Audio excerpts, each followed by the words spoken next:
अनेकदिव्याभरणं दिव्यानेकोद्युतायुधं दिव्यमाल्याम्बरधरं दिव्यगन्धानुलेपनं सर्वाश्चर्यमयं देवम् अनन्तं विश्वतोमुखं दिवि सूर्यसहस्रस्य भवेद्युग भवेद्युगपदुत्थिता यदि भासदृशी सा स्यात् वासस्तस्य महात्मनः तत्रैकस्थं जगत्कृत्स्नं प्रविभक्तमनेकधा अपश्यद्देव देवस्य शरीरे पाण्डवस्तदा ततः स विस्मयाविष्टः हृष्टरोमा धनञ्जयः प्रणम्य शिरसा देवं कृताञ्जलिर्भाषत अर्जुन उवाच पश्यामि देवांस्तव देवदेहे सर्वांस्तथा भूत विशेषसङ्घान् ब्रह्माणमीशं कमलासनस्थं ऋषींश्च सर्वानुरगांश्च दिव्यान् अनेकबाहूदरवक्त्रनेत्रं पश्यामि त्वा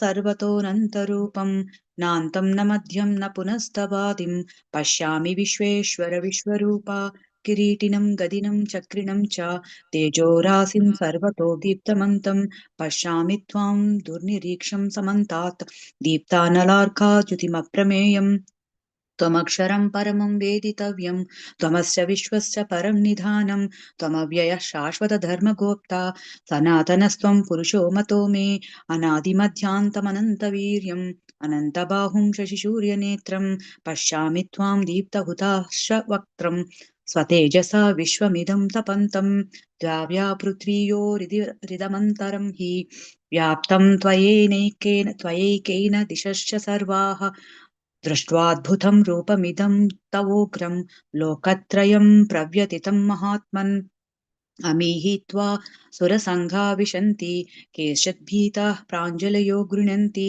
स्वस्तीत्युक्त्वा महर्षसिद्धसङ्घाः स्तुवन्ति त्वां स्तुतिभिः पुष्कलाभिः रुद्रादित्या वसवो ये च साध्याः विश्वेश्विनो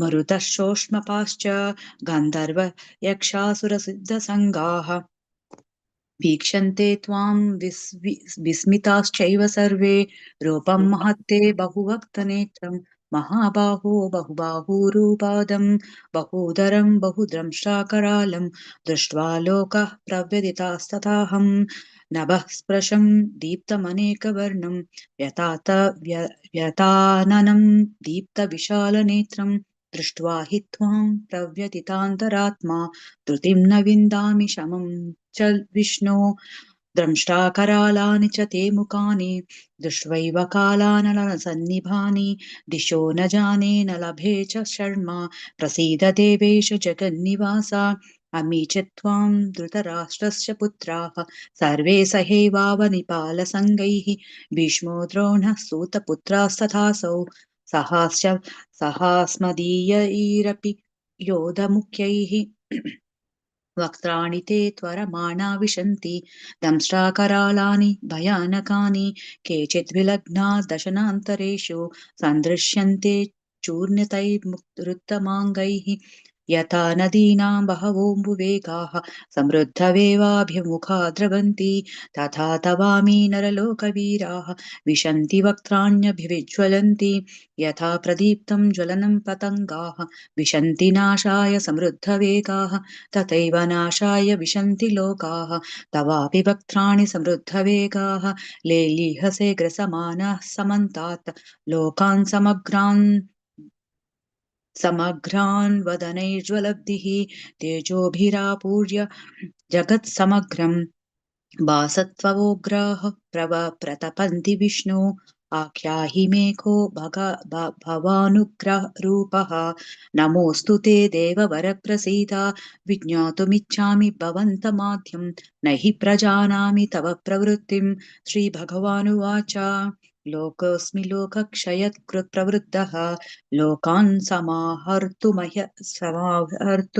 प्रवृत्तः ऋतेऽपि त्वा न भविष्यन्ति सर्वे एव स्थिताः प्रत्यनीकेषु योधाः तस्मात्मुत्तिष्ठ यशो लभस्व जित्वा शूद्रान् शत्रून् भुक्ष्व राज्यं समृद्धम् मयैवैते निहितः पूर्वमेव निमित्तमात्रं भव सव्यसाचिन् द्रोणं च भीष्मं च जयद्रथं च कर्णं तथा न्यापि योधवीरान् मया हतांस्त्वं जहिमा व्यतिष्ठाः युध्यस्व चेतासि रणे सपत्नान्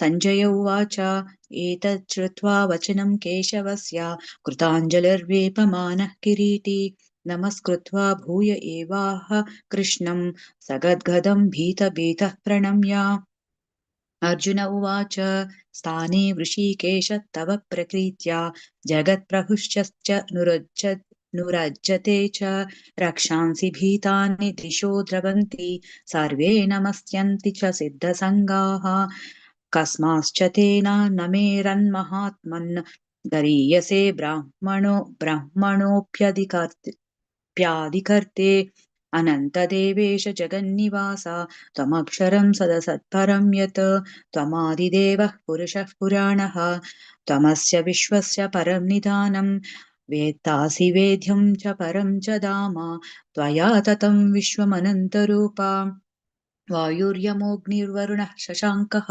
प्रजापतिस्त्वं प्रतिपामहश्च नमो नमस्तेऽस्तु सहस्रकृत्वः पुनश्च भूयोऽपि नमो नमस्ते नमः पुरस्तादथ पृष्ठतस्ते नमोऽस्तु ते सर्वत एव सर्वा अनन्तवीर्यामितविक्रमस्त्वं सर्वं समाप्नोषि ततोऽसि सर्वः सखेति मत्वा प्रसभं यदुक्तम् ये कृष्ण ये यादव ये सखेति आजानता महिमानं तवेदं मया प्रमादात् प्रणयेति त्वापि यच्चापहासार्थमसत्कृतोऽसि विहारशय्यासनभोजनेषु योऽकोऽथवाप्यच्युतः तत्समक्षं तक्षामये त्वामहमप्रमेयं पितासि लोकस्य यच्चराचरस्य त्वमस्य पूजश्च गुरुर्गरीयान् न त्वसमो न त्वत्समोऽस्तभ्यधिकः कृतोऽन्यः लोकत्रये अप्यप्रतिमप्रभावा तस्मात् प्रणम्य प्रणिधाय कायं प्रसादये त्वामहमीशमीड्यं पितेव पुत्रस्य सखेव सख्युः प्रियः प्रियायार्हसि देव सोढुम् अदृष्ट्वपूर्वं हृषितोऽस्मि दृष्ट्वा भयेन च प्रव्यथितं मनो मे तदेव मे दर्शय देवरूपं प्रसीद देवेश जगन्निवास किरीटिनं गदिनं चक्रहस्तम् इच्छामि त्वां द्रष्टुमहं तथैव तेनैव रूपेण चतुर्भुजेन सहस्रभावो भव विश्वमूर्ते श्रीभगवानुवाच मया प्रसन्नेन तवार्जुनेदं रूपं परं दर्शितमात्मयोगात् तेजोमयं विश्वमनन्तमाद्यं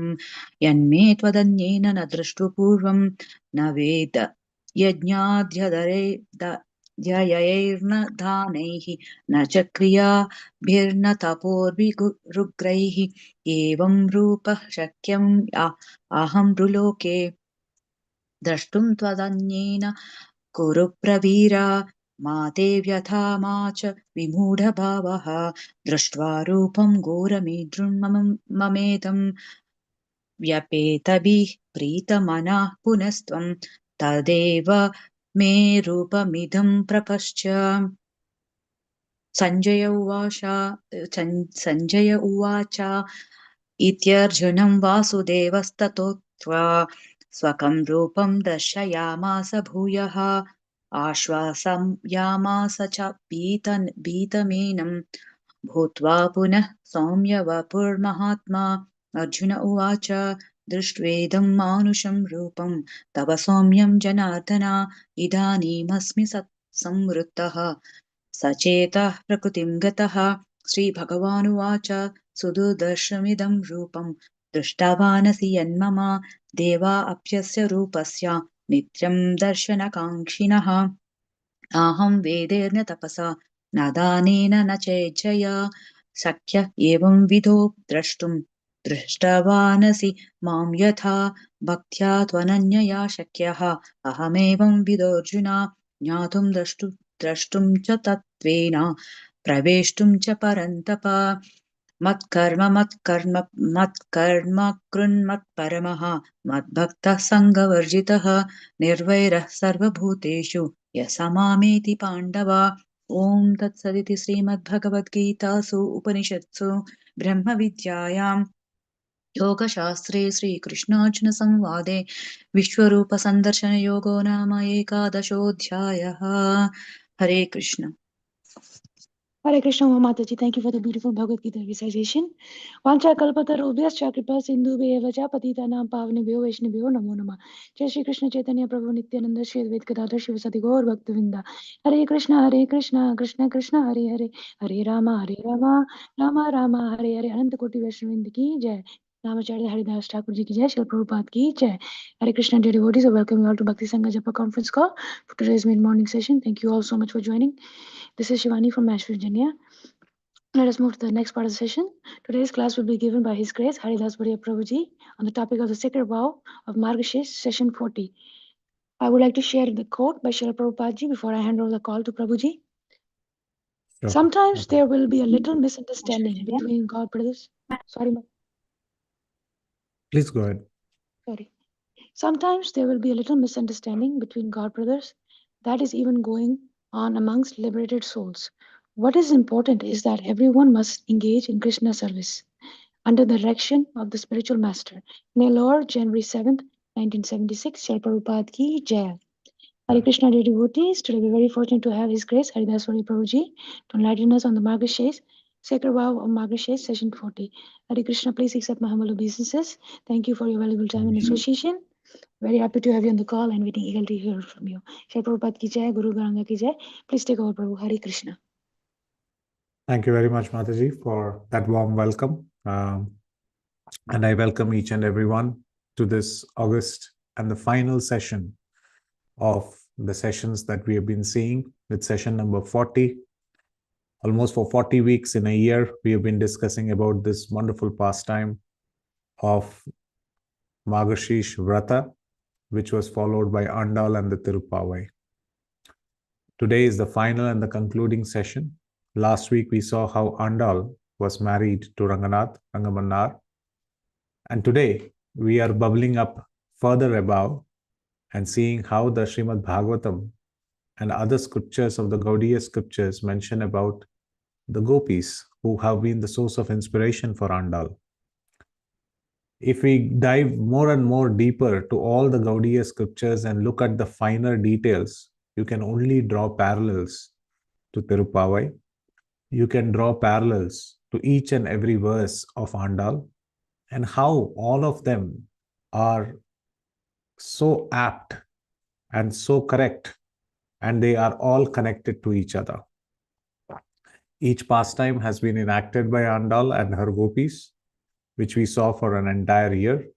So today we're going to speak more about the gopis of Vrindavan.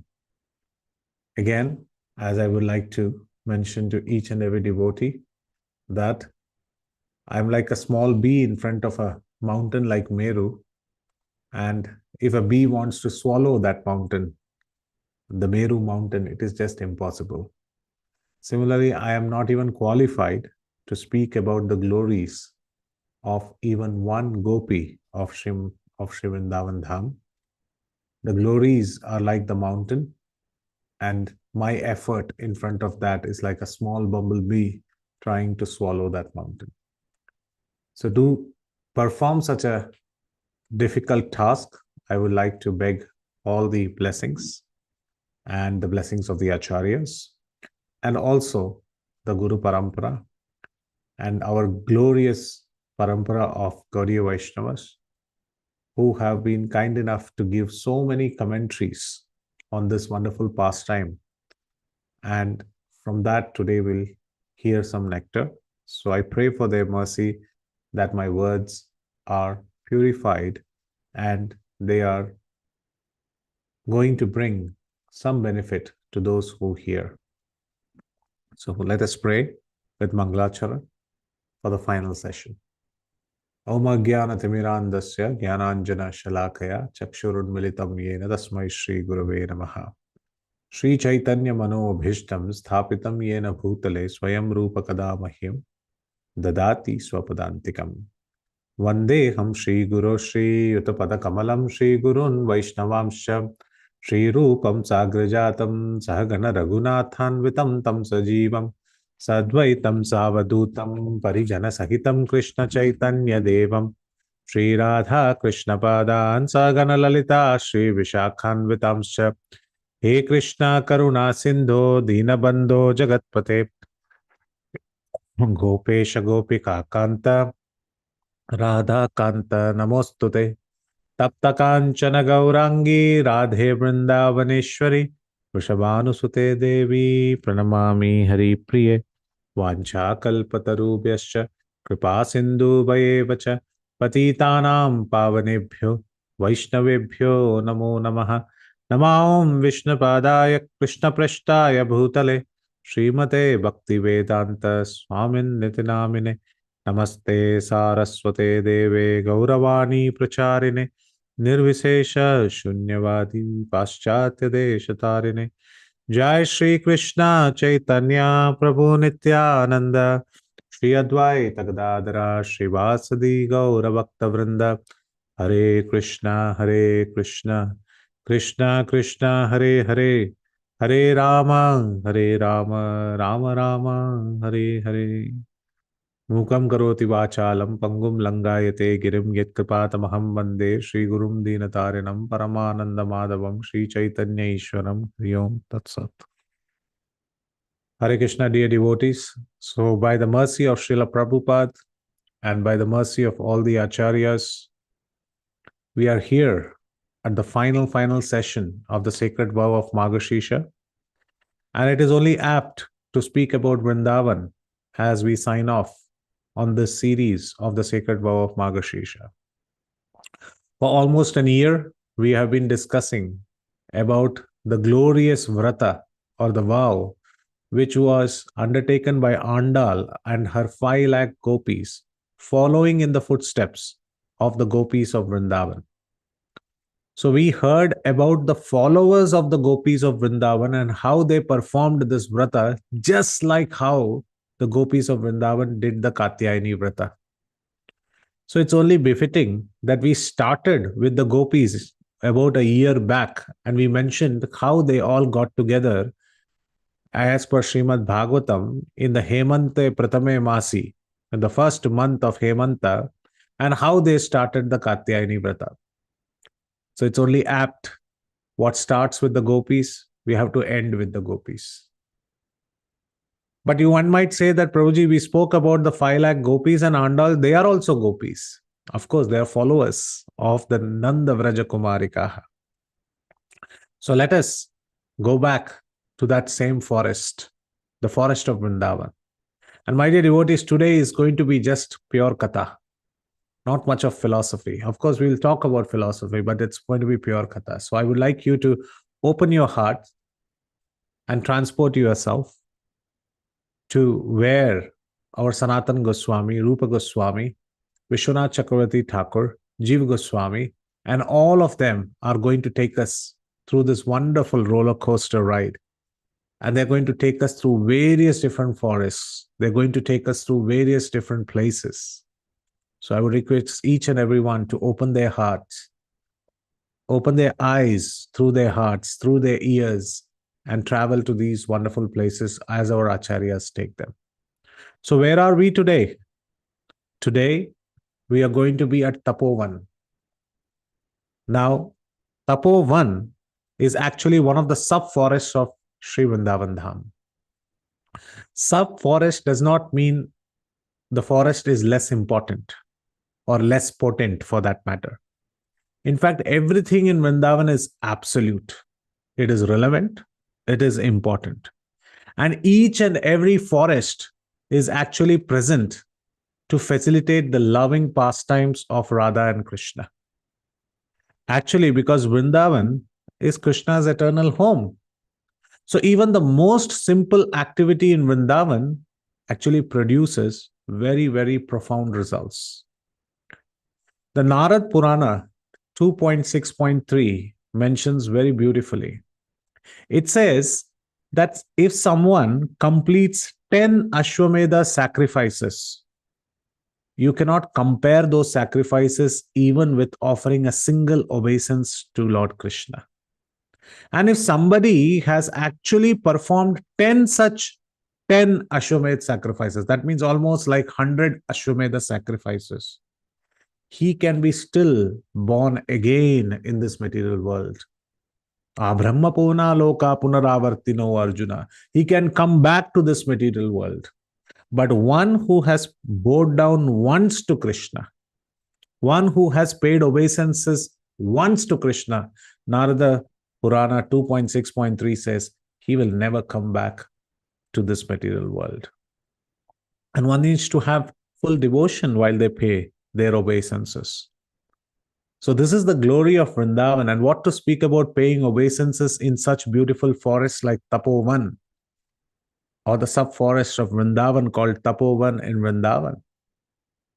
So there are many sub-forests in Vrindavan. Tapovan is just one of them.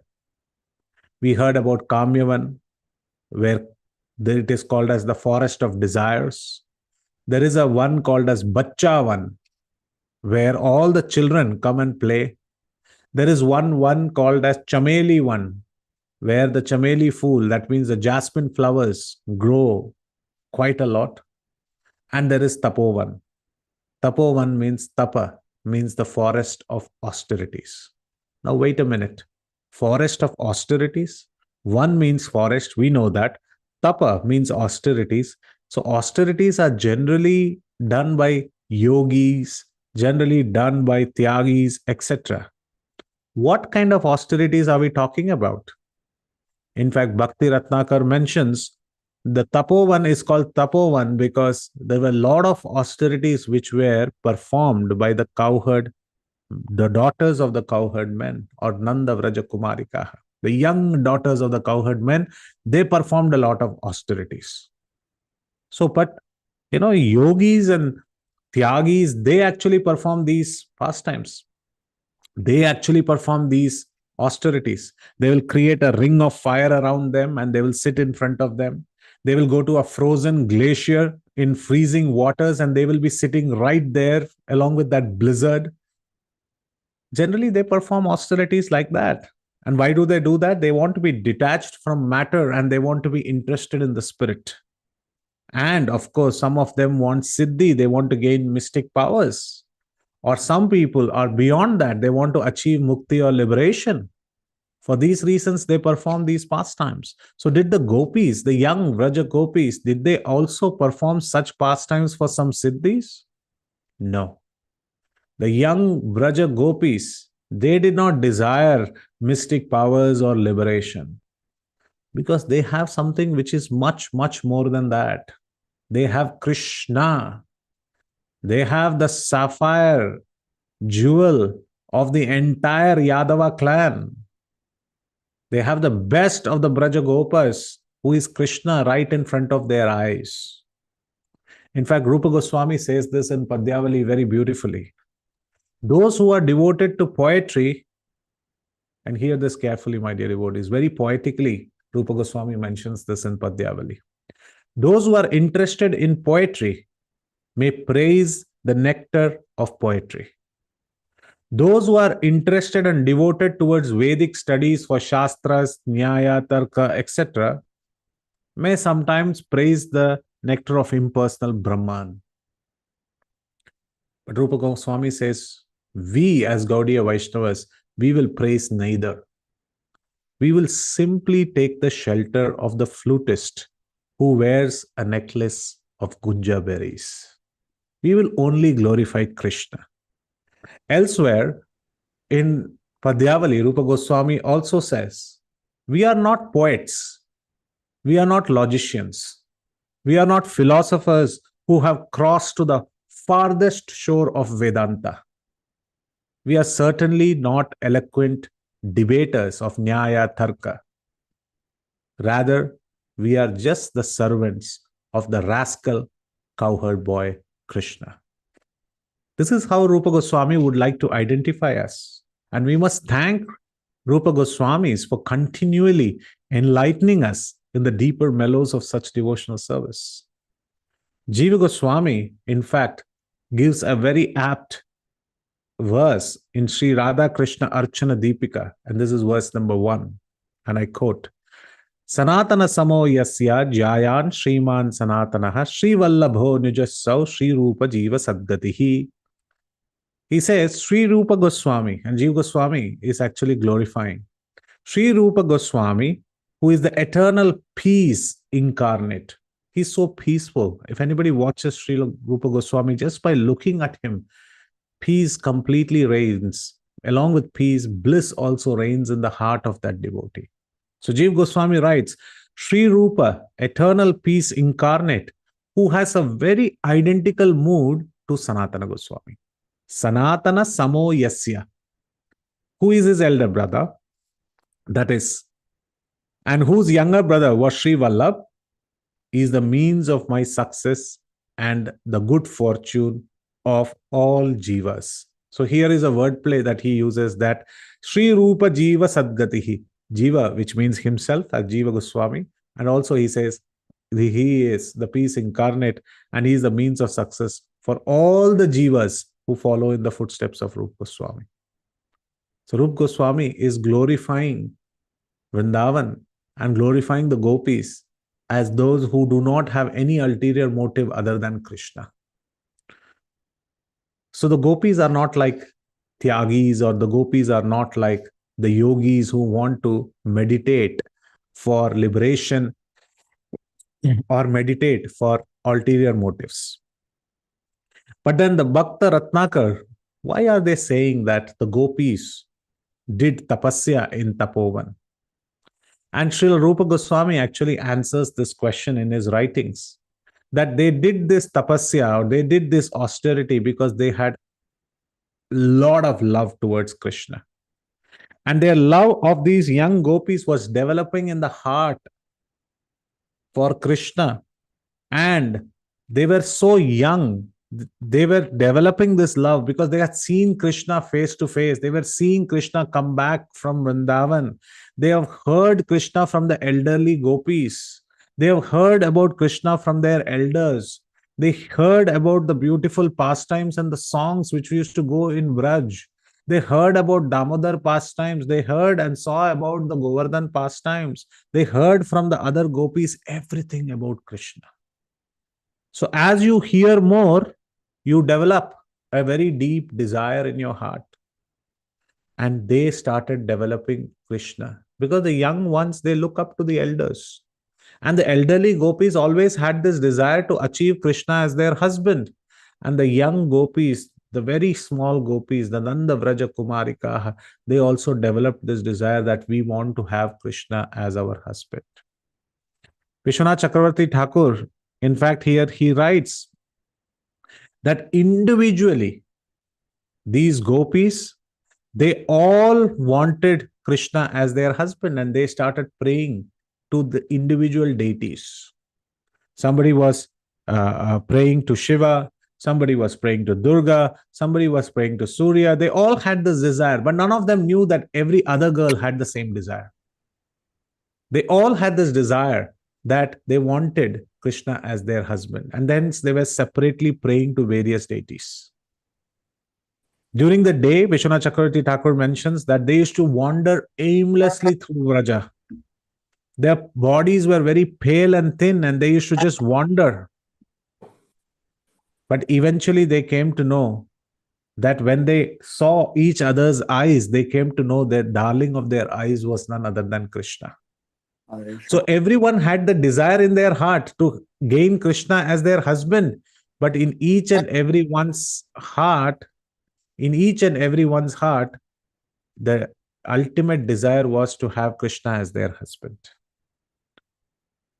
So when they got to know everybody has the same desire, they thought, let me come together. Remember, Andal was trying to do the same thing. She got to know that everyone has the same desire. So she said, let's all unite together for a single purpose. And those were the first 5 pasurams of Tirupavai, which we learned. which is stemming out. Vishwanath Chakravarti Thakur is also talking about this.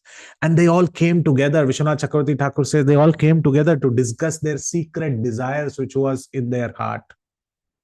The same thing which we discussed, like how Andal followed in the same fashion. She called all her friends and discussed about the secret desires. Vishwanath Chakravarti Thakur even goes further.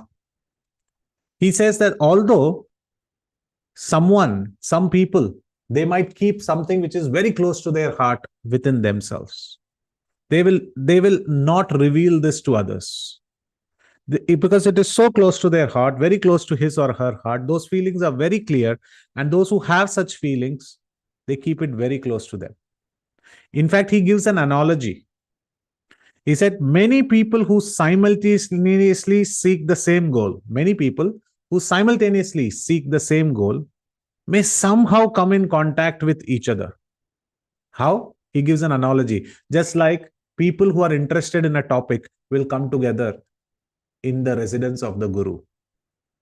If they want to know about a new tattva, if they want to know about a new class, if they have the same logic, or if they have the same interest to hear about Krishna, then you will find that one day in the residence of Guru, you will find all those interested students get together. Just like all of you wanted to know about the sacred vow of Margasirsha, hence we all got together for the last 1 year and we were blissfully talking about it. And he also mentions, Vishwanath Chakravarti Thakur mentions a very, very beautiful point, which is the quote of today, Srila Prabhupada's quote. And I was very surprised that when Vishwanath Chakravarti Thakur mentions this, and this was Prabhupada's quote, I could just correlate. And it has so happened every week that whatever Srila Prabhupada says is somehow the essence of the talk of the day. Vishwanath Chakravarti Thakur mentions that some of these gopis were inimical to each other. There were some misunderstandings. Just like how Srila Prabhupada says, between God brothers, there are some misunderstandings. So some of these gopis had this misunderstanding. And Srila Prabhupada says, when there is a misunderstanding, when you keep Krishna in the center, everything else becomes all right. And similarly, these gopis, they were sometimes inimical to one another, but when they got to know that everybody has this shared love for Krishna, all that inimical feelings got swept away. And their love bound them with affection. And in fact, that affection brought them together, and each one, looking at the love for Krishna, cried in each other's arms. So this was the deep, intense love. And one such day, all the gopis gathered together, and one was crying in the arms of the other, and they were discussing in secret this love for Krishna. And Gopal Champu gives further beautiful details on this. While they were discussing their deep, intense love for Krishna, there was an entity, a deity, a personality who behind the bushes of Vrindavan was hearing this. And who was this? None other than Vrinda Devi. She became completely attracted looking at these loving exchanges between these young gopis. And being attracted by their beauty and their purity, she hid herself in the forest and she started watching these gopis and started listening to them. How does she listen? Through her parrots. And she has got her messengers everywhere, her ears everywhere, her eyes everywhere. She started observing these gopis and she started hearing about these gopis and she started hearing what they were talking to each other. And when she heard about their deep desires to have Krishna as their husband, she became very sympathetic towards them. At one point, her hair was standing on one end. And she thought, this love that I am witnessing between these young gopis, I have not seen it anywhere else. This is far, far beyond any common attraction or affection. This is way far beyond any common affection that we see on this planet. And this is pure love that they have for Krishna. And this is not displayed very easily in the material world. So seeing these beautiful exchanges between these young gopis, Vrinda Devi just stepped outside the forest. She made herself very visible. And looking at her, this divine personality, all the gopis were stunned. They thought that a demigoddess has arrived, and they were looking at her with their large wide eyes, and they were looking at her and they were absorbing the beauty of Vrinda Devi. At that time, Vrinda Devi mentioned, and she said, I am resident of this forest.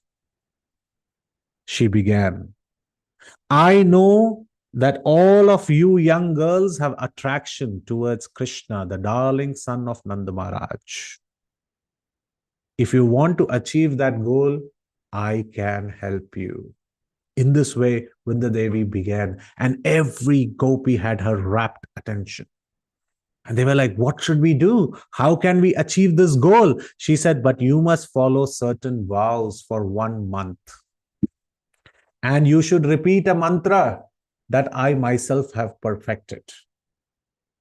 Are you willing? Haribol. Everybody was like, yes, we are willing. Please tell us the mantra.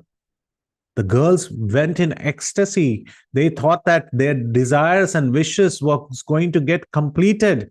So they came forward to Vrinda Devi. They bowed down to her. And Vrinda Devi, as they bowed down, she whispered into their ears beautiful mantra appealing to the goddess Katyayani. And she instructed them various different rules and regulations and austere vows that they need to take, as well as the various intricacies how to worship Mother Katyayani. And when they heard all of this and they looked up, she disappeared. Now they had a very authorized process with them for worshipping Krishna. The gopis' love for him just blossomed like flowers. And it was open at the first hint of dawn. Just like how the flowers open at the first hint of dawn, now that love was completely open for them. They were all blossoming like flowers.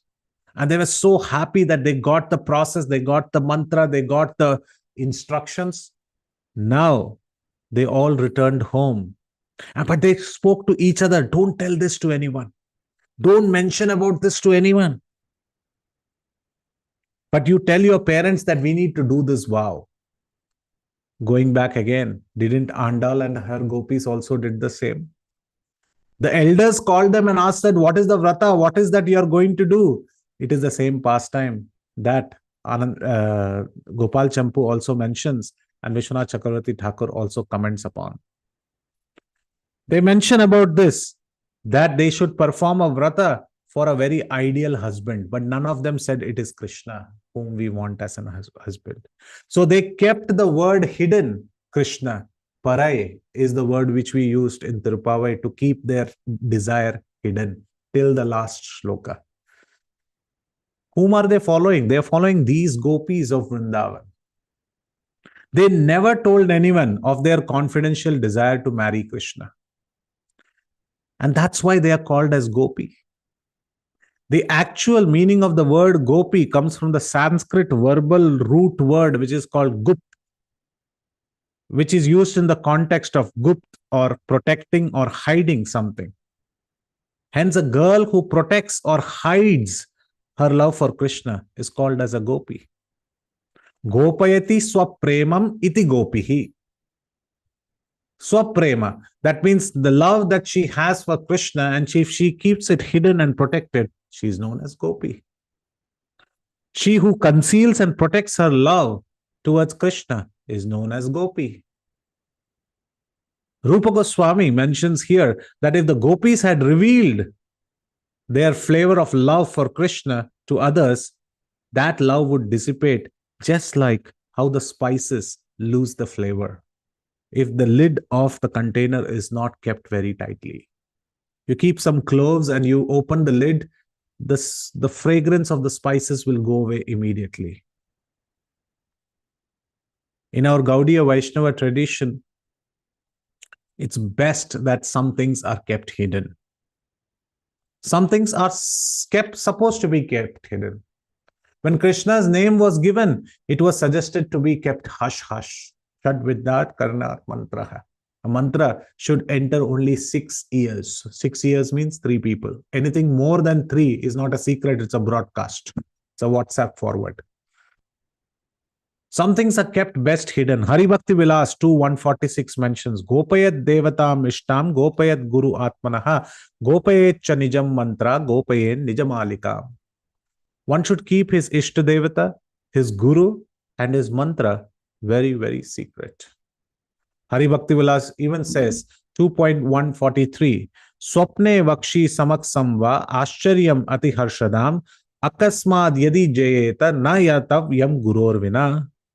If the disciple, and this is very wonderful what Hari Bhakti Vilas mentions, if a disciple has a wondrous divine vision, either in dreams or in a waking state, he should not reveal it to anyone other than his Guru. This is what Hari Bhakti Vilas says. And even if one is chanting their mantras and they are chanting the japa beads, generally it is not suggested to take out the japa beads and chant them, because it's said that his japa is forcibly stolen by yakshas, rakshasas, ghosts, perfected living beings from Siddhaloka and Vidyadharas and dancers in the heavenly planets. So one should keep his beads inside and not outside of his bead bag.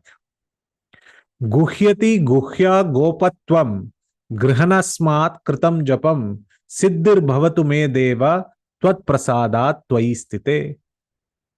Hari Bhakti Vilas 8:424 mentions about this secrecy. O Lord, knowledge of you is very confidential, and you protect the most confidential subjects of Vedic understanding. Kindly accept the chanting of my mantra may attain the same perfection as that which is enjoyed by your unalloyed devotees or gopis. Jiva Goswami, at the end of his Bhakti Sandarbha 339, mentions about these confidential experiences and what we should keep it as a secret.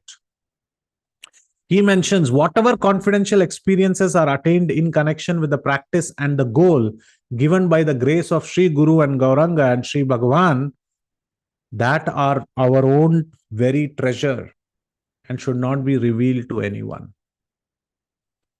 So how can the gopis reveal that they want to get married to Krishna, and Vrinda Devi has given them the secret formula and the secret way to achieve that?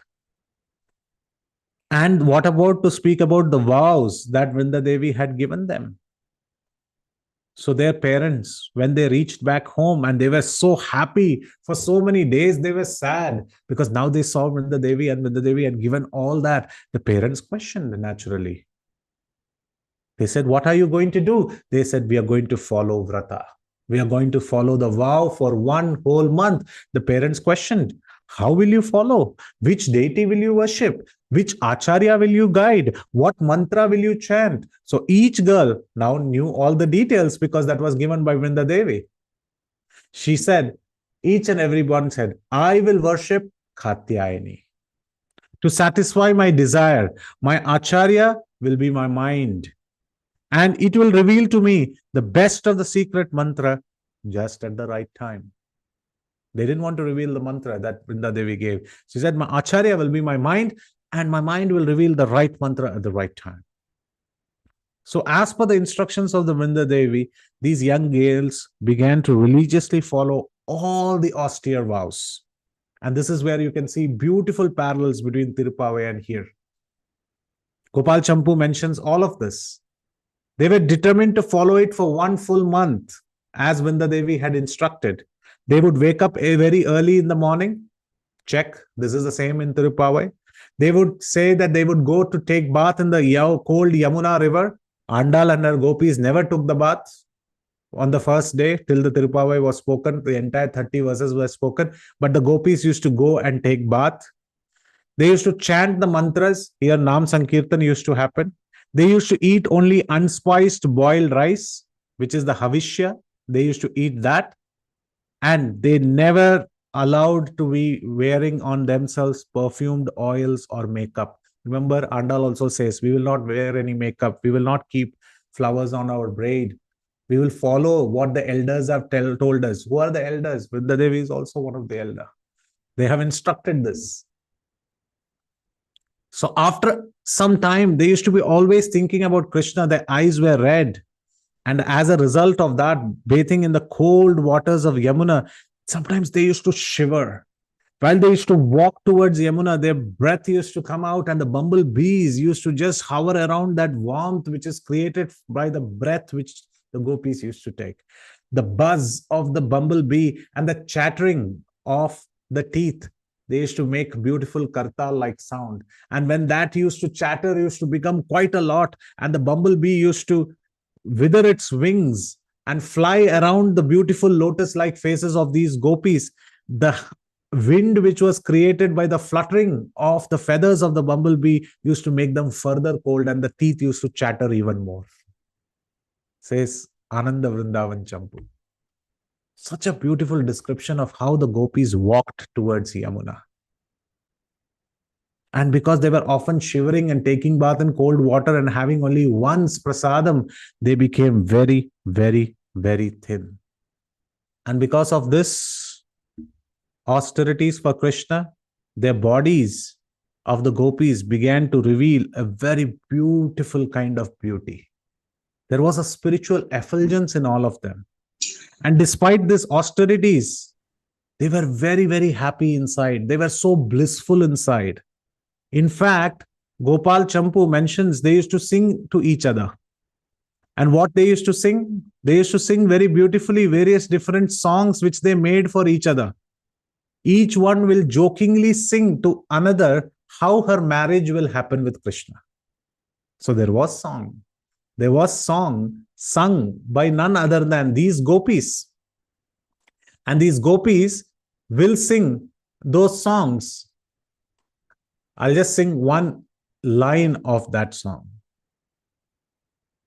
Harirapi mudamiha hridi gopaita Sakhi birnirmaniya kopaita Ganaka nidishtatare sudinahe Vesham dayasti sa nija vivahe. Nija vivahe, how your marriage will happen with Krishna, I would like to tell you. She says, "O Sakhi, O my friend, the form of all auspiciousness, Krishna will be wearing a garland. And along with all good qualities, he will come and marry you."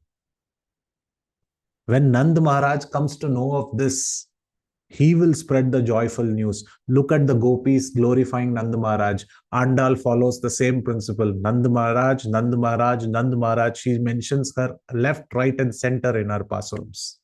Why? Because the gopi says, Nand Maharaj, our father-in-law, will be spreading this joyful news. Ambarame, Tannire, Shore, we saw the pasuram where he will distribute all the good goodies to everyone. Overjoyed at this news, your mother and father, your own mother and father, now they have become relatives to Nand Maharaj. What will they do? They will distribute wealth to everyone. Clever Krishna, Nanda's son, he will fuel your love with amazing jokes. He will send those jokes through his friends. And those jokes will sometimes sublimely make you angry, but within your heart, you know, you will absolutely love it that Krishna is joking with you. What to speak of that wedding day, which will be arranged by that astrologer and the matchmaker. Krishna will come to your home. He will be riding a brightly decorated bullock cart. He will be dressed in his best fancy clothes, including his pitambar dhoti. He will have priceless ornaments. He will have crowns. Oh friend, when you hear that sound of Krishna arriving outside your house, your heart will be completely agitated. And when he knocks on your door, he will knock on your door and he will say, I have arrived. Tell me very frankly, won't you faint in bliss? I am certain, even if you say, no, I won't faint, I am certain, Sakhi, that you will faint in bliss. The women of the house will greet Krishna and with songs and tell him, please come, please come.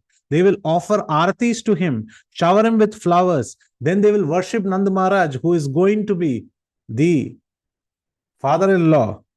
And with much joking, finally, all the girls, we all will bring you along with the valuable dowry, which is your love towards Krishna. And as you stand before Krishna, you will be trembling in ecstasy. You will think that you have achieved the very purpose for which you were born. And as your father will pour the waters and do the Kanyadan, your hand will be joining with Krishna's hand, but no one apart from the Lord will know that this was the secret desire we all had, and you also had, to have Krishna as your husband. So in this way, the Vraj Gopis used to sing all these songs, and all these songs are recorded in Gopal Champu. Beautiful 10 to 15 lines of these songs are mentioned in Gopal Champu. How the girls used to sing to each other, mocking them, at the same time joking and imagining about that beautiful wedding which will happen with Krishna. So each day these Vraj Gopis would go to Yamuna, to a place called Gopi Ghat. It was a very quiet and a secluded place. And they would go there to do their Katyayani Vrata. And the gopis would go there, and with the help of the mud which is out there, they will make the deity of Katyayani. And they would pray to her. Iha gaccha gaccha devi sannidhanam iha charaha krishnasya sannidhanam naha prapayasva namo namaha. Once they make the deity out of that mud of the Yamuna's banks, they will say, Devi Katyayani, please enter into this deity to help us come closer to Krishna. We pay our obeisances again and again. Then one girl would say to another girl, are we going to worship different Katyayanis? That means every gopi will worship her own Katyayani? Or are we going to all worship together? We should decide it right now. This is the first day. And we should not make any mistakes. And another gopi would say, Vraja Gopi, I think we should all do it together. Because worshipping separately is never considered good. Worshipping together is always more beneficial. That's what Chaitanya Mahaprabhu gave for all of us, the congregational chanting of the holy names, to do Nam Sankirtan together. And Andal and her gopis were saying the same. I don't want to leave any gopi behind. Let's all get all of them together. Again, following in the footsteps of the gopis. Vishwanath Chakravarti Thakur even opens more pages on this. And he talks about why did they choose Katyayani to be worshipped. Every day they would begin their worship by offering Katyayani Devi a beautiful sari which is woven with golden and silver threads. Then they would offer her incense, flowers, ghee lamps, fruit, betel nuts, milk, butter, bananas, coconuts, moong dal, rock candy, sun-dried rice, cakes, and many other cakes soaked in sugar water. After that, they would chant the special mantra which Vrinda Devi gave them. And this is the famous mantra we all know. Katyayani Mahamaye Mahayogini Adishwari Nanda Gopasutam Devi Patim Me Kurute Namaha. O Goddess Katyayani, O great potency of the Lord, O possessor of the great mystic powers and mighty controller of all, please make the son of Nanda Maharaj my husband. This is how they used to pray. Rupa Goswami says the gopis would add, dearest Katyayani, our connection with son of Maharaj Nanda Krishna should be immediately arranged by you and you only, not by our parents. And Katyayani would ask, why do you want me to arrange your wedding? You can tell your parents and your parents would arrange it for you. He said, only you can make it happen because you are also a woman just like us. You know the anxiety and you know that we cannot wait any longer. There was one other woman who knew the pangs of this young gopis, and that was Vrinda Devi who gave us this mantra. Similarly, you know the pangs of ours. So some of us might think that why are they worshipping Durga, Mahamaya, or even her expansion? Vishwanath Chakravarti Thakur says, as the gopis are not interested in worshipping Durga or Mahamaya for their material opulence or anything, they were actually worshipping Yogamaya. And Vishwanath Chakravarti Thakur writes, this is very, very clear that all the gopis were worshipping Yogamaya because all the gopis are exalted devotees of the Lord.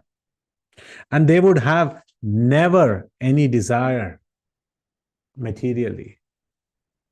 So they all prayed to Katyayani, or let us say Yogamaya. who reciprocated with them by appearing in each of their minds. Again, very important. The deities give darshan in the minds, in the hearts of the devotees. And she reveals, saying, my dear gopis, very soon, very quickly, because you all have done such nice worship of me and with such an intense devotion, you will get Krishna's association. But still, these devotees, these young gopis, were in total anxiety. They were still thinking, how will we achieve our goal? How will they complete their wish? So they came up with an idea. And they thought how they will be successful. And this is where, my dear devotees, the acharyas mentioned that they said one day we should invite Srimati Radharani. Srimati Radharani was never in this pastime. Vishwanath Chakravarti Thakur mentions about this. She was not performing this vow because she and her Sakhis were already engaged and were ready to be married. We know that Paurnamashi had arranged how Abhimanyu had to marry Srimati Radharani, and similarly other gopis were also scheduled to be married. So this was about to happen. So the significance of gopis inviting Srimati Radharani means that they knew that they can only get Krishna as their husband if Srimati Radharani actually blesses them. And because it is the Sri Vaishnava Sampradaya and they follow Nila Devi or Lakshmi, that's why they kept Nappinai. So let us not understand Nappinai as Radharani. She is not. She is the daughter. She is Bhauma. She is Bhama. She is Nagnajit's daughter. And hence, she is not Radharani, but in the Sri Vaishnava Sampradaya, they follow Lakshmi. So just like how the gopis wanted to take the blessings of Srimati Radharani, similarly, the Andal and others, they take the blessings in the verse number 18, 19, and 20.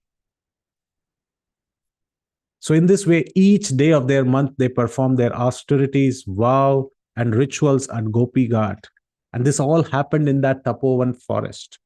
And then on the final day, my dear friends, how can we forget about the pastime without speaking about Krishna and stealing the garments, which has been a picture for the last 40 lectures. It's been a picture which is right behind us. One final day, after their 1 month of vrata, they all went to another ghat, which is called as Cheer Ghat. Cheer means to grab, and they entered their final ritual.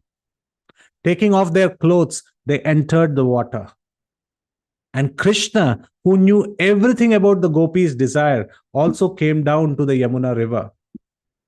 And because there were so many girls, he felt a little uncomfortable.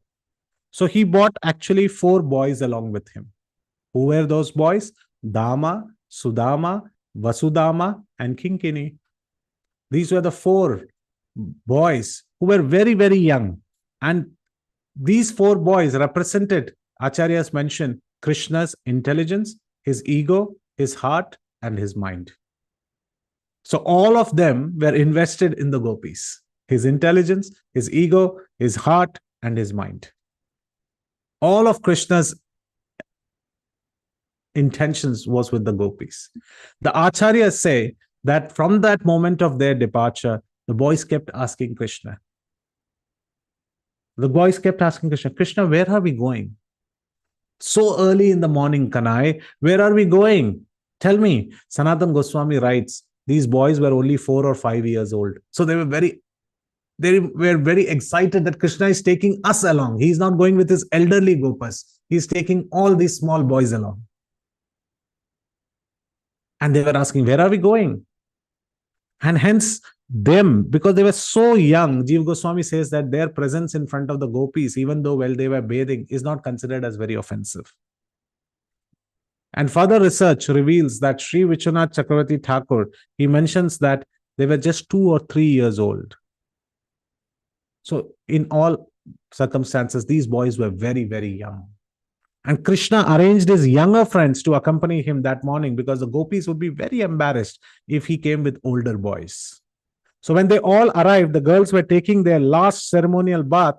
Krishna was watching everything, tucked his thick black hair under his turban, pulled up his dhoti to the knees, tied the dhoti, and he took off his ankle bells so that they don't make any sound. And then very carefully, along with the boys, he tiptoed to where the girls' clothes were laying on the riverbank. And Vishwanath Chakravarti Thakur says, Krishna very gallantly slung the clothes over his shoulders, and then, followed by his young boyfriends, climbed up on top of the Kadamba tree, which was just over the bank of the river where the girls were taking bath. Some of the boys did not know what to do with this dress because it was not their dress. They were finding it very strange. How to wear this? Why has Krishna taken all of this? And looking at the strange clothes and the strings and the ties and the blouses and the ghagras and the cholis, and they were like wondering, the gopi skirts, they were wondering, what kind of dresses do these girls wear? And they were chuckling with each other, these boys, young boys. And Krishna said, shh, quiet. And then Krishna, while he said, shh, the gopis heard the voice. So Krishna is sitting there on the tree and he called out gravely to the gopis. What did he say to the gopis? He said, "Oh gopis, listen to me carefully. Varun Dev, whom you have offended by bathing without any clothing in the water. You are taking bath naked, and hence you are offended Varun Dev. He has ordered his servants to come and take off all your clothes.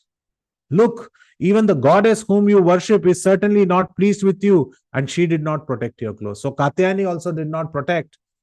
Otherwise, you were worshipping her very nicely, and because you did an offense to Varun Dev, Varun Dev's servants have taken all the clothes. The gopis said, "Sham Sundar, we know it is you. Our bodies are shivering from the cold. Why are you so cruel and torturing us like this?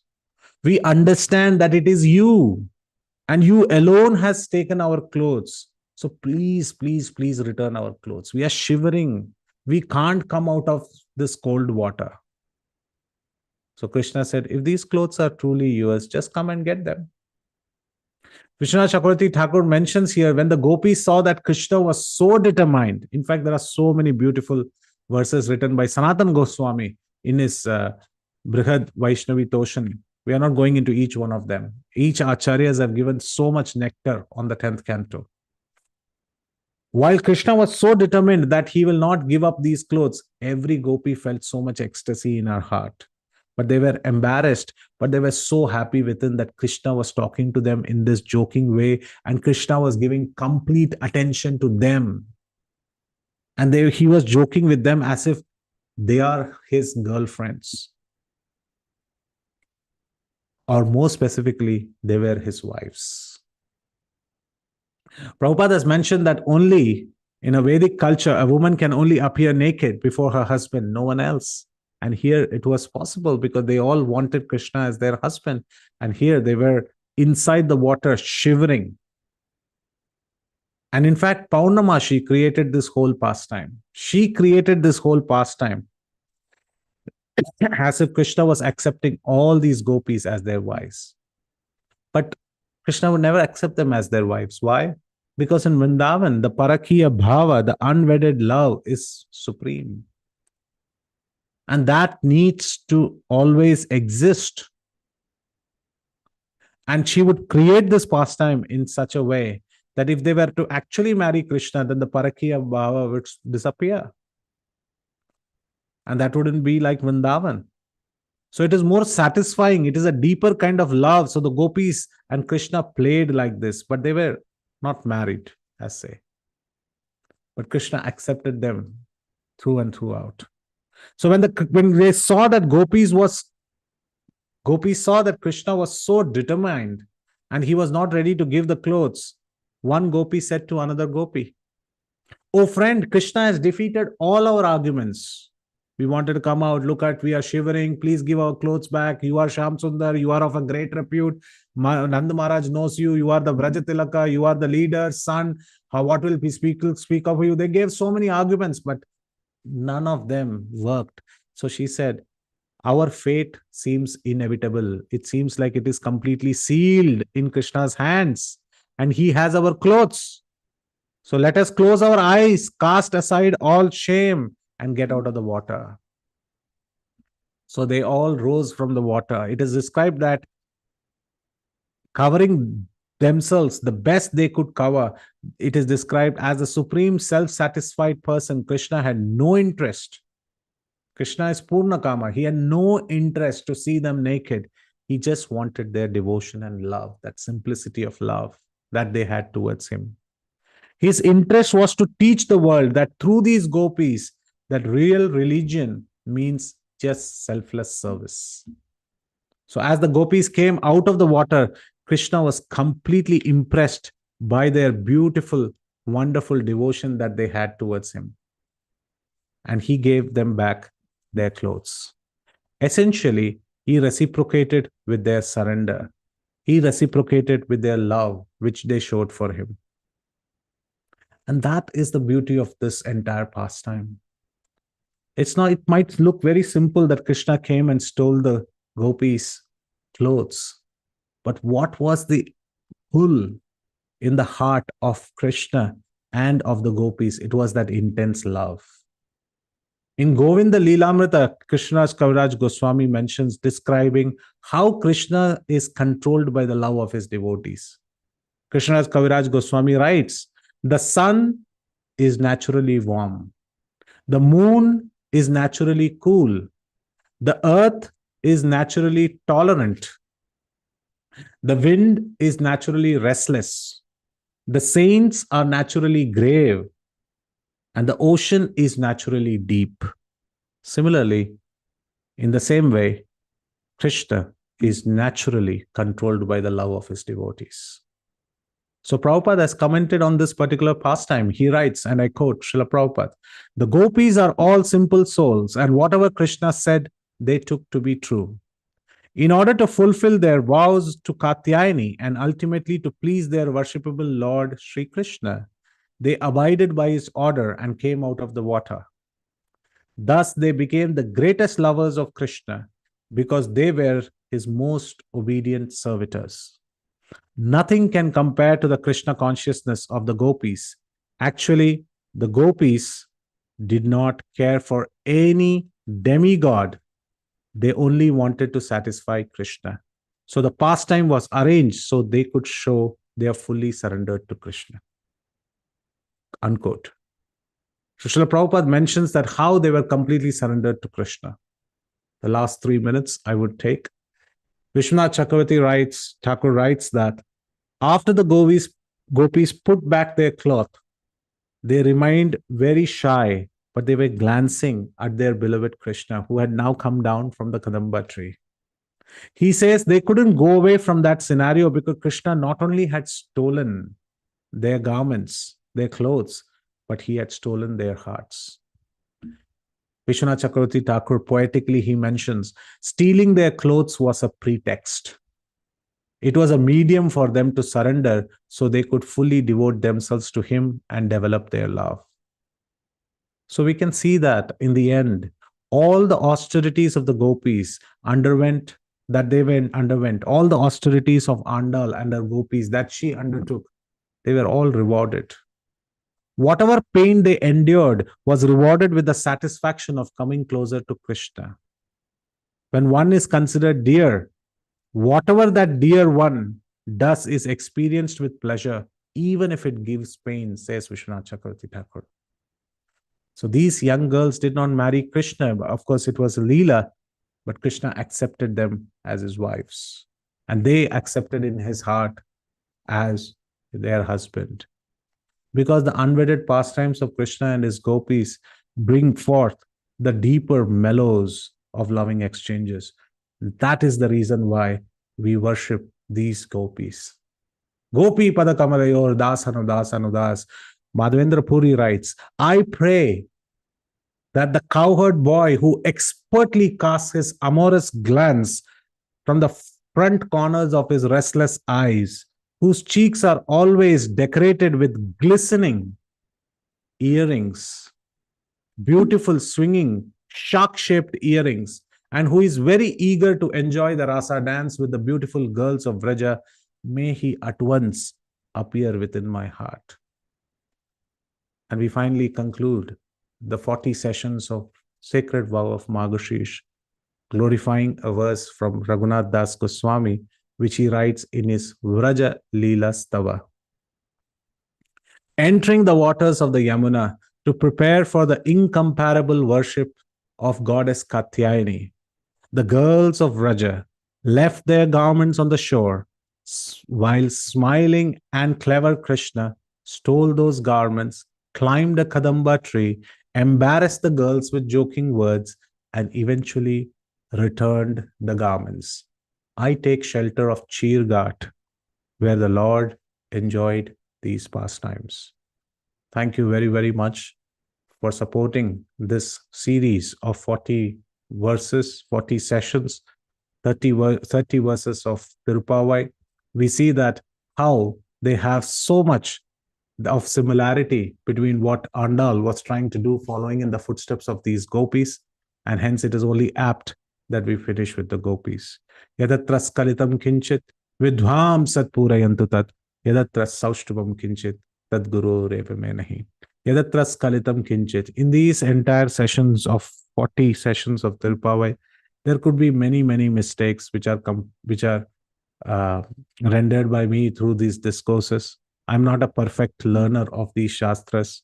I'm trying to share what I learn with all of you, and those mistakes are truly mine. But if you found something very beautiful, something which is very nice, something which is very great, and something which you found very relishable about the gopis and Krishna and Andal and on all the verses, all glories, all glories, all glories go to my Guru Maharaj, Srila Prabhupada, the Sri Vaishnava Acharyas, the commentators, and all of the previous Acharyas and Vidwans. None of them go to me.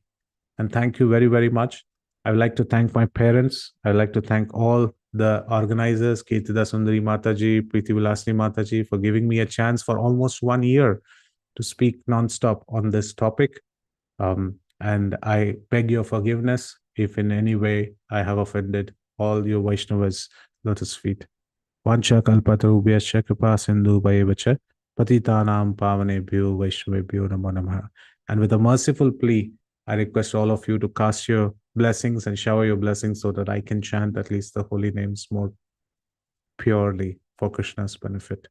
Hare Krishna, for Krishna's blessings, sorry. Hare Krishna. Thank you very much. Srila Prabhupada ki jai. Hare Krishna. Sorry, go ahead, Questions, Prabhuji. comments, clarifications, we can discuss. Hare Krishna. Hare Krishna. Please accept my humble obeisances. Haridas Varya Prabhuji. Thank you so much for a very beautiful ending of this 1 year long journey that we have had with you on the topic of this beautiful Margashish Haribol. Very, very grateful to you. So beautifully you're narrating, and we could just picture that, so grateful to you. As you mentioned that when one sincerely pays their obeisances to Lord Krishna, I mean, you have to be really, really sincere with nothing wanting in return, and just pure love. And one never takes a birth in this material world again. One never has to suffer again. And as you mentioned, different people, different sages, different humans, all of us, we want different boons, we want different things, siddhis, and we pray to the Lord. But the gopis of Vrindavan, the loving gopis of Vrindavan, get the Kartani worth for only to attain Krishna, the crown jewel, as their husband, and nothing else. I mean, such pure devotional and pure love they have for Krishna. Really beautifully, you quoted from Bhakti Vilas 8.4, Gopal Champu, and many, many others. Thank you so much for that, Prabhuji. And you also mentioned about the word Sanskrit word gopt, from which gopis come from. The word gopi comes, which means secret. How gopis, going on daily basis, doing their house chores and whatnot, but keeping their unconditional love for Krishna secretly in their heart, not revealing it to anybody else. Very, very beautiful class. Very, very grateful to you. And you explained us about the Tapovan forest and the Chirghat forest, how Krishna steals their clothes. And even though they're shy or feeling embarrassed, but secretly in their heart, they're feeling so happy.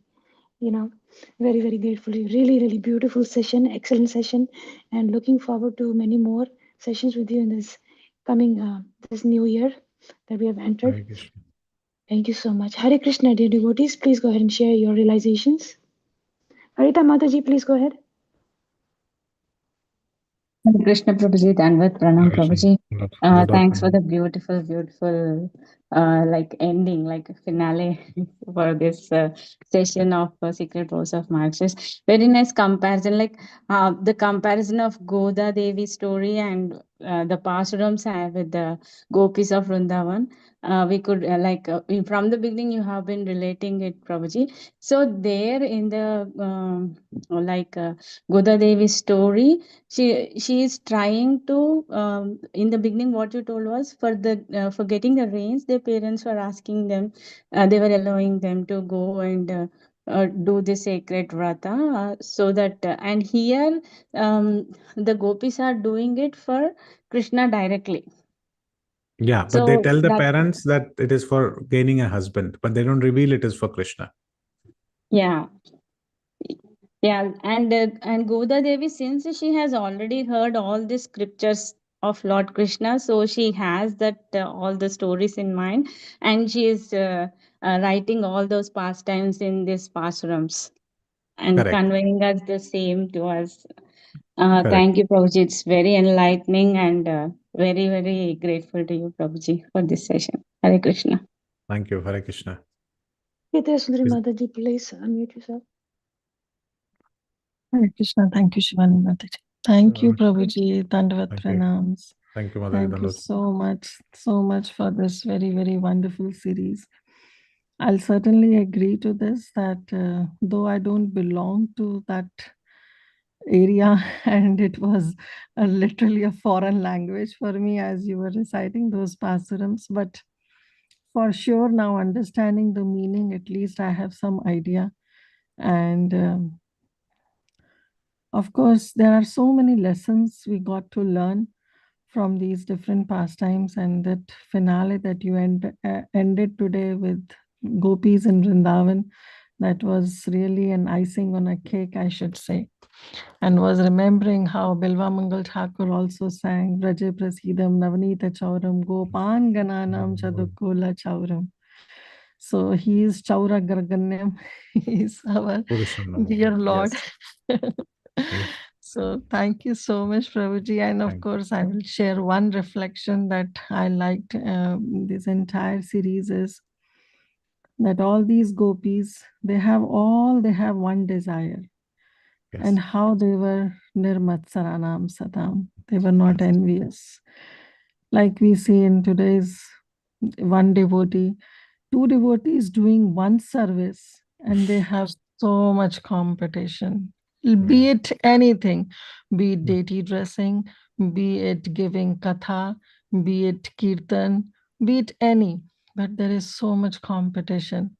But here we see so many lakhs and lakhs of gopis have one desire, and how cooperatively they were supporting each other. So that's so wonderful. In fact, singing songs of each other's marriage. Yeah, they're singing exactly. songs of others' marriage. Others' marriage. Yeah. And that's amazing. That's why Prabhupada said that Gopi's love is unmatchable. Yeah. Yep. Thank you so much, Mataji. Thank you very much.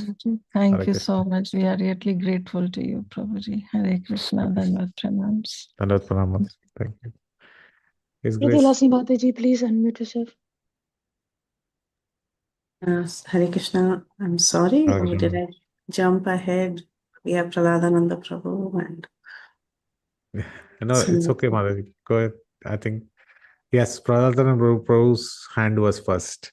Yeah. Prabhuji, please go ahead. Palanda Prabhuji, please unmute yourself. I apologize. Ladies first should be the rule, Mata. So please go ahead, Mataji. Please go ahead. So when Srimad Bhagavatam was spoken, no, I'm just making a comment, a side comment. What is when Shaunaka, I think when Shaunaka speaks to Sutta Goswami, he congratulates Sutta Goswami, and then the qualities of Shaunaka is mentioned. He is elderly, he is wise, and he's the leader of the assembly. So he's the one who congratulates first. But we have Prahladananda Prabhu there, but who has all these qualities. But I'm sorry, I'm just barging. But on the side, that was only a side note.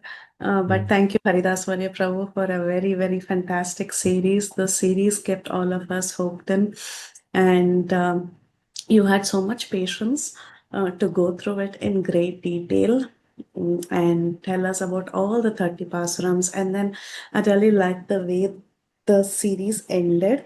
The previous class as well as today's class made the entire series so complete, relishable, and relatable to our Gaudiya Vaishnava Sampradaya as well.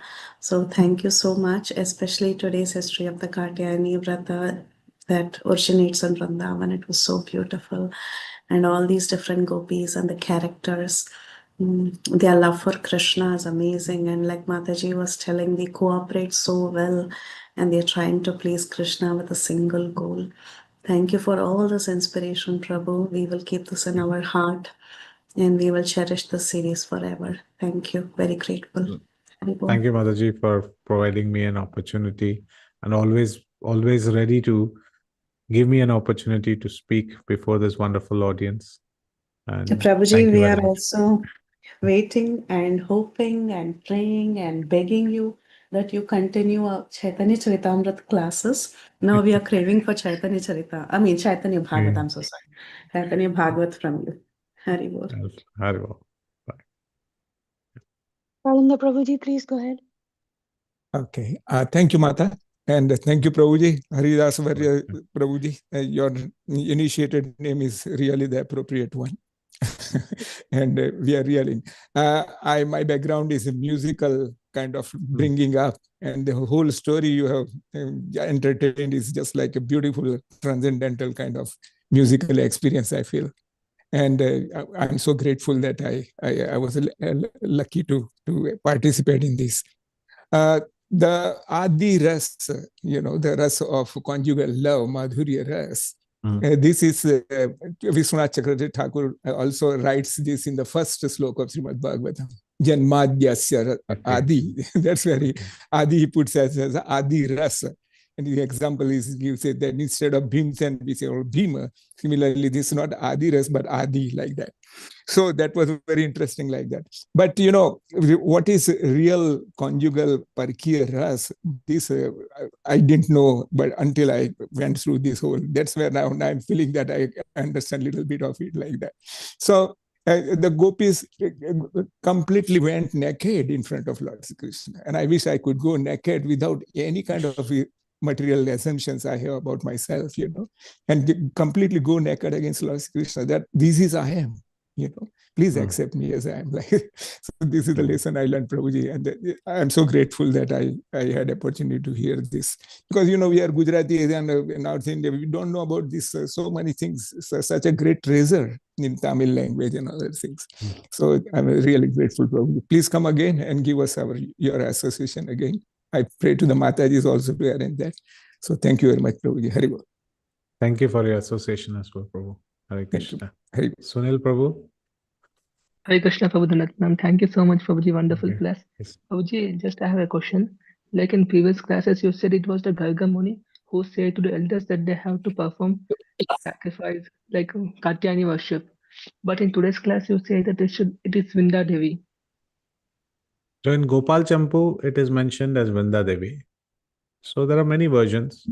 So in the Gopal Champu, Vrinda Devi comes out of the forest and she mentions, and this is mentioned in the Gopal Champu part of it. So that's the literature which today whole pastime was based on Gopal Champu's narration of how it is showcased. Okay, Prabhuji, thank you so much. And Prabhuji, like the best part I loved in this series is 29 to Sitram Savigal. In that also, Matvinam Kamangal. Like Anda doesn't want anything. If I have any desires, you remove that desire. That part was amazing. And Prabhuji, you have promised last time that you will sing the Tirupavi verses. If not today, then next class you have to, please. Whenever we get time. Yes, sure. Next class. Yes. Okay. Next time. Thank you so much, Prabhu. Hare Krishna. Kripa Mai Mataji, please unmute yourself. Thank you, Mataji. Namaskar. Namaskar. Namaskar, Prabhuji. Excellent session, and almost all the sessions I have attended, Prabhuji, and it was very, very nice, and I cannot explain it in words. So much I liked it, and I love to hear how you present the pastorals and all. And since I am from Tamil Nadu, I am more interested the way you talk and Prabhuji. Another thing, no, same thing. You should continue this your service to our people like us to learn more and hear more about Lord Krishna. Another thing I want to request only from and in our Tamil Nadu we have 4000 Divya Prabandham. That is there. That is Prabhuji, if at least daily one thing if you can do Prabhuji, you can do that 4000 Divya Prabandham also, and it will be very nice, Prabhuji, in that also. I'm requesting only, Prabhuji, it is your God will bless you and give you the ability to do the Nalaya Divya Prabandham also, Prabhuji. I'm requesting because without a guide or without this thing, we cannot read. I'm having the book, but I'm not able to read properly. I'm having it in Tamil, but I'm not reading it. I'm reading Bhagavatam, Bhagavad Gita and all. But Nalaya and Divya Prabandham I'm not able to open it because I'm not having a guide to open it. So that's why I'm requesting you.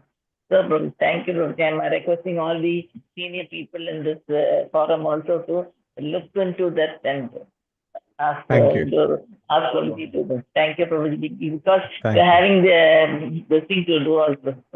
Thank you, Prabhuji. God bless you abundantly for your work. Thank you, Mataji, for your blessing. To speak about that, I should learn it first. I have not learned it. So I cannot speak about it, but yes, maybe one day. One day. More. God will help you, Prabhuji, to make our people. Thank you. Thank you. Thank you. Thank you. Rupal Mataji. Hare Krishna, Prabhu. Hare Krishna. That's such a wonderful class. Prabhu, you mentioned about in Hari Bhakti Vilas 2.1.43 about you should not share the guru and something. Could you please explain a little bit? So Hari Bhakti Vilas mentions about many things which needs to be kept in secret. So Hari Bhakti Vilas mentions that the mantra which is given by Guru, like the Gayatri and the others, should not be openly shared. And similarly, the name of the Guru also should be kept in secret and should not be openly mentioned about without adding proper honorifics that we should add. It is also said that when we chant, we should keep the beads inside our bead bag. So these are some of the rules and regulations that Hari Bhakti Vilas mentions about, saying that we should keep it secret. Similarly, the divine visions that we see in our dreams or in our wakeful state, we should only reveal that to Guru. We should not reveal it to each and everyone whomever we meet. So our very, very personal revelations or divine visions, we should only reveal it to Guru. So these are some of the codes and conduct that Hari Bhakti Vilas mentions. So Prabhu, does this include like if someone asks your guru name, that should also be secret? Is that what comes inside this? We should, if we are taking the name of our spiritual master, then we should take it properly. Om Vishnupad Paramahamsa Parivijakacharya Stotra Shatasagis Divine Grace. Like how we see A.C. Bhaktivedanta Swami Srila Prabhupada. We should attach proper honor and we should take it with reverence. We should bow down our heads, we should fold our hands, and then we should say. But it's also not appropriate conduct that we just go and ask, who is your guru? We should also avoid asking such question. So we should be. It's very personal. We don't go and ask just like that. That who is your spiritual master? It's not a commodity in the shelf for a picking. It's actually very personal between the jiva and the spiritual master. So in case also it is asked, then one should reveal with proper honor, and one should say. But generally, such questions is not the right etiquette to ask very openly. Thank you, Prabhu. Thank you very much. Hare Krishna. Hare Krishna. Dhanashri Mataji. Hare Krishna. Hare Krishna, Prabhuji. Tandatranam. So very, very sorry that most of the lectures that I heard was the recorded versions. I'm really very sorry for that. But then, getting back to this one, this was a fantastic finale. I was Yeah. I was really, really impressed. The entire series, actually, the Tirupavai starts with so many questions that we have in our mind, but at the tail end, all your questions just disappear and all that remains as Krishna. Yes. So I have found the series extremely, extremely informative, very, very knowledgeable, and at the same time, very calming as well. Since I was not in very good health earlier, so this has really helped me a lot. And another small good news to you is my granddaughter was born in this when the series was going on. Wonderful. Yeah. Congratulations. Yes, thank you. And I also completed the Narayaniam today. Wonderful. Yeah. Congratulations for you So on that as well. it was, that's why I say it was a fantastic finale for me, because Yeah. on all the fronts, I have gained and gained and gained. So Yeah. very, very, thank you very, very much for whatever you're doing for us. We are really very grateful, all of us put together. So, and I hope you come up with another long, very long series just like this one. We'll try. Yeah. Thank you. Thank you very Thank much. you very much. Yes. Thank you, Prabhuji. Hare Krishna. Thank you, Mataji. Finally, Sudhakar Prabhu. Hare Krishna. Hare Krishna, Danda Pranam. No questions, Prabhuji. For me, just I want to express my gratitude to you sincerely, because for 1 year you have been giving the pills. Now I should be cured with this beautiful session. So maybe I missed one or two, but I think in generally God has blessed me to hear all your classes. It was wonderful thing. I'm just expressing my gratitude from bottom of my heart to you and to the Bhakti Sangha group also. A small clarification, Prabhuji. Sorry to just you mentioned that beads when we do the japa beads should be hidden. I couldn't really get what is the significance of keeping it. So Hari Bhakti Vilas mentions that we should not take out our japa beads in terms of show off or in terms of showing that we are chanting, this is the mantra, etc. We should keep our beads hidden because it's given by Guru Maharaj. It's mentioned in Hari Bhakti Vilas that if we are opening up our chanting beads and showcasing it outside of our chanting beads, sense of pride and other things come in. And because of which all the merits are taken away by yakshas, gandharvas, and many others who are roaming around. So it's advised that we keep the beads inside the bag, and we are very gupta. We are hiding our what do you call devotion.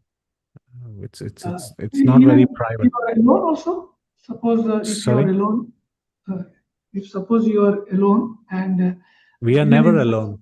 We are never alone. Paramatma is always there in the heart. We are never alone. But there are always living entities, either in the subtle forms, in some way or the other. There are yakshas, gandharvas, always around, siddhas, charanas, always around us. And that's why Bhakti, this Hari Bhakti Vilas mentions about them rather than other living entities who are of the same species. So we should be careful. Isn't that also the reason why Gayatri also we keep everything covered? Yes. We sorry. we keep the mantra given by Guru Maharaj, which is secretly mentioned in our right here, and we take care of it, and we do not reveal it quite openly. That's the code of conduct which is mentioned. And because if we are constantly revealing the mantras and showcasing our beads, there is a sense of pride which enters the heart and which can destroy a lot of things. Yeah, sorry, Prabhuji, just to follow clarification for my understanding. I understand, okay, yeah, that showing off or it can generate a pride, but you are saying that it could be stealed by these yakshas and gandharvas. that I couldn't understand. What is that risk? Suppose one chance expose, is that our efforts will be still, or I couldn't get you actually. The efforts, the merit, the desires for which we are chanting, that's stolen. Of course, it can be devotional. You can see it in a very devotional angle as well. Some parts of Hari Bhakti Vilas is talking about codes and conduct, right? For example, you should wash your feet while you enter the temple. So if somebody says, I have full devotion, should I still wash my feet? It's an etiquette. It's cleansing of the body that one should do. So similarly, while we are chanting, there are some etiquettes. And that etiquette is that we should keep it hidden. We should keep it in the chanting bag. Just like if we are not washing our feet and entering the temple, then there could be a foul smell and it could lead to some aparad. Some devotee might feel not comfortable and it is dirty and we are entering a temple and it could turn an aparad. So the very intent for which we are doing, by not following a simple etiquette, it would go astray. So from that perspective, sometimes following simple etiquettes is for ensuring that our overall purpose is still intact. We are not penny wise, pound foolish, like how we say it. So devotion is important, but etiquette is also important. Prabhuji, sorry, because I had this doubt, that's why I'm asking a little bit more. Yes. I also learned that from various other classes, God does not see the rituals, like, where you chant, how to chant, in respect of the situation, place, other thing. So from this point and about this hiding of the japa, how does it correlate? And I'm a little bit confused on that one. So what we hear is Krishna does not care whether you wear tilak or not, you wear the dress or not, you are in the right place or not, you can chant anyway. This is what I learned so far. So how that is really correlating with this one. That is his magnanimity, that he does not consider, but it is our rule and respect and our way of devotion that if you love somebody, you will follow all the rules and regulations. Manmana bhava madbhakto matyaji nam namaskuru. He says, my devotee, pay obeisances unto me. So one who is having devotion, whether he puts tilak, doesn't pay obeisances, also Krishna accepts. But here he says, Manmana bhava madbhakto matyaji mam namaskuru. You pay obeisances unto me. So in the sadhana bhakti or a Vaidhi bhakti, we follow rules and regulations. And as we grow our devotion, and our devotion is very pure and very unadulterated, then Krishna bestows his mercy unconditionally, without any causelessly. But that does not give us the benefit to practice this or take this rule and apply it, that we don't need to follow rules and regulations. We need to follow rules and regulations as long as we are in Vaidhi Bhakti. So these are part of etiquette and part of rules and regulations. So while that is for very highly advanced devotees and Krishna understands the heart, till we reach there, we have to follow all rules and regulations. Yeah, understood. Thank you, Prabhuji. So sorry for asking too many questions, but no problem. Thank you so much. Okay, we will have last question. Yes, Harita Mataji. Hare Krishna Prabhuji, thank you. Yes, thank Prabhuji, you. like Sudhaka Prabhuji asked about like you told that there might be some yakshas, charnas. So kids also sometimes, my kid, she chants and she just keeps that mala somewhere or the other place, Prabhuji. So will that also affect Prabhuji? We can teach them to keep it always in the chanting bag, and we can teach them to respect the chanting bag, keep it properly. That way the respect develops, and that way the respect towards, and we considered it as holy, and we considered it as non-different from Krishna. Holy name is very, very more merciful in very many which ways. So we can teach them that right from the young, so that they follow the rules. And one more thing, Prabhuji. So apart from only like stealing away the strength of our japa, will they do some magical things, Prabhuji? It might sound like something Nothing, funny, but yeah. nothing like that is mentioned in Hari Bhakti Vilas. So I would say, since it is not mentioned, it doesn't happen. Okay, Prabhuji. Yeah, sure. Sure, Prabhuji. Thanks a lot, Prabhuji. Hare Krishna. Hare Krishna. Thank you, everyone. Thank you very much for your love and appreciation. We Hare like to end Krishna. here. Hare Krishna. Hare Krishna Prabhuji. Sunil Prabhuji has one last question, if I can read for you in the chat. Yeah. Prabhuji is saying, how do I know I am envious of others devotees who are doing same service? When they succeed, if you don't feel happy, then we are envious. Simple metric. When they succeed, if you don't feel happy, then we are envious. When they fail, we feel happy, we are envious. When they are struggling to succeed and we are not helping them, we are envious. When you have succeeded and you are not sharing that reason of success as others, then we are envious. So in all, if we don't take the reason of success and give it to others, if we are not happy when others are happy, and if we are not sad when others are sad, and if we are not struggling enough in our life to ensure other devotees are happy, we are envious. Thank you so much, Prabhuji, for a very beautiful answer. And a lot of devotees are thanking you in the chat, and thank you. Everybody's thanking you and looking forward to your association, more classes in the near future. Very, very grateful to you. Thank you all the devotees for sharing your beautiful realizations.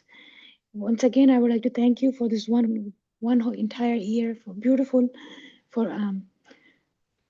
class today and the beautiful session on the sacred vow of Margasirsha.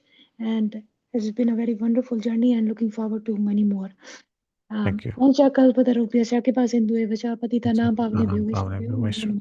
अनंत कोटि वैष्णविंद की जय जय की जय माँ Jai. की जय Jai.